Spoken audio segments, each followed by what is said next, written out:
చాలా సంవత్సరాల క్రితం అమెరికా దేశంలో డాలస్ అని ఒక పట్టణం ఉంది. ఆ పట్టణంలో ఒక బైబిల్ కాలేజీని కట్టారు. దాన్ని ఏమని పిలుస్తారంటే Dallas theological seminary. Dallas theological సెమినరీని కట్టారండి.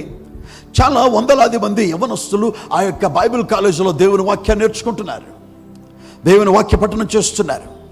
కానీ బాధకరమైన విషయం, కొన్ని రోజుల తర్వాత మరి చాలా ద్రవ్యము బ్యాంకు నుంచి లోన్ తీసుకుని ఆ పెద్ద యూనివర్సిటీ, ఆ సెమినార్ని కట్టారండి. చాలా పెద్దది, చాలా ద్రవ్యము వారు బ్యాంకుకి ఇవ్వాల్సి ఉంటున్నది. కానీ కట్టలేకపోయినందువల్ల బ్యాంకు వాళ్ళు ఆ యొక్క కాలేజీని సీజ్ చేయడానికి వస్తున్నారు. పలానా రోజు సీజ్ చేయడానికి రాబోతున్నారంటే విషయం ఆ యొక్క ప్రెసిడెంట్ గారికి, ప్రిన్సిపాల్ గారికి, ఆ టీచర్స్కి, ఆ స్టూడెంట్స్కి తెలిసినప్పుడు వాళ్ళందరూ వెళ్ళి ఆ సెమినార్లో ఉన్న ఆలయంలో కూర్చొని ఉపవాస ప్రార్థన చేస్తున్నారు. ఉదయం నుంచి సాయంకాలం వరకు ఉపవాసములు ఉన్నారండి, ప్రార్థన చేస్తున్నారు. ఇలా ప్రార్థన చేస్తున్నప్పుడు ఆ కాలేజ్ యొక్క ప్రెసిడెంట్ అందరి ముందు నిలబడి ఒక ప్రార్థన చేశారు. ఆ ప్రార్థన ఏంటంటే కీర్తనలు 50:10 అడవి మృగములన్నీయు 1000 కొండల మీద పశువులనియు నీవే గదా, కొండల్లోని పక్షులన్నింటినీ నేను ఎరుగుదును, పొలంలోని పశువాదులు నా వశమై ఉన్నవి.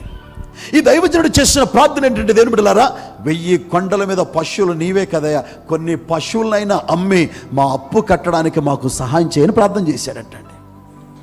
మనము ఊహించం, మనము ఎక్స్పెక్ట్ చేయం. డాలస్ అప్పుడు ఇంకా అంత డెవలప్ కాలేదండి. కౌబాయ్స్ నివసించేటువంటి పట్టణం. చాలా మరి పశువులు అక్కడ ఉంటున్నవి.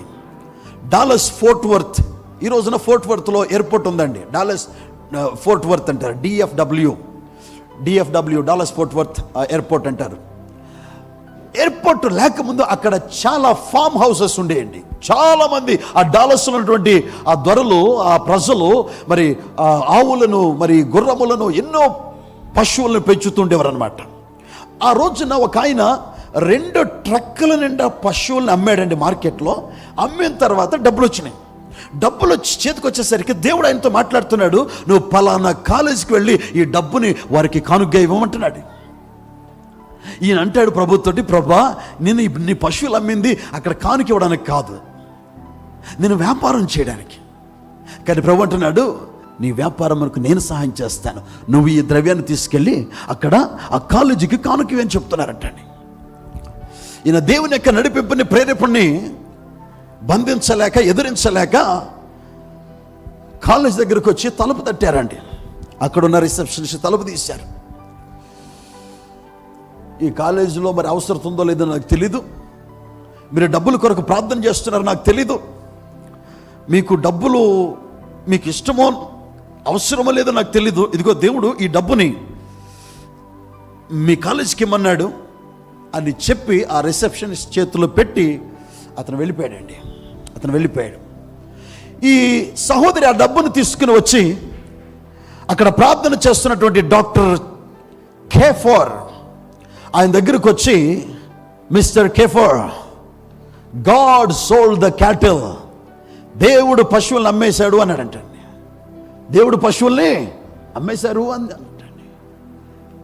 అందరూ విచిత్రంగా చూస్తున్నారు. ఎందుకంటే కొన్ని గంటల క్రితం ఆయన నిలబడి ప్రార్థన చేశాడు, అయ్యా కొండల మీద ఉన్న పశువులని నీయేనయ్యా, కొన్ని అమ్మాయి అప్పు కట్టడానికి మాకు సహాయం చేయని, అది మరి గుడ్డిగా ప్రార్థన చేశాడు, విశ్వాసంతో ప్రార్థన చేశాడు. నిజంగా పశువులు నమ్మి డబ్బులు తీసుకొస్తే కరెక్ట్గా ఆ లోన్ అమౌంట్ ఎంత కట్టాలో అంత అమౌంట్ అతను ఇచ్చేలాడంటండి. దేవునికి స్తోత్రం కలుగును కాక. సముద్రం మీద నడవడం అంటే అదే దేవుని బిడ్డలారా. కొన్ని సందర్భాల్లో మార్గం కనపడదు, కొన్ని సందర్భాల్లో ద్వారాలు కనపడవు, కొన్ని సందర్భాల్లో అవకాశాలు కనపడవు, కొన్ని సందర్భాల్లో నువ్వు ఎటువైపు అడుగు వేయాలో ఎటువంటి నీకు అర్థము కాదు. ఈరోజు దేవుడు మార్గాన్ని వేస్తాడు కాదు, చూపుతాడు కాదు, మార్గాన్ని నీ కొరకు ఆయన సృష్టిస్తాడు. నువ్వు సముద్రం ముందున్నా, గొల్లియాతు ముందున్నా, ఎడారిలో ఉన్నా, కను చూపు మేర మార్గము కనపడకపోయినా, he is going to make a way for you. Come on, somebody say hallelujah.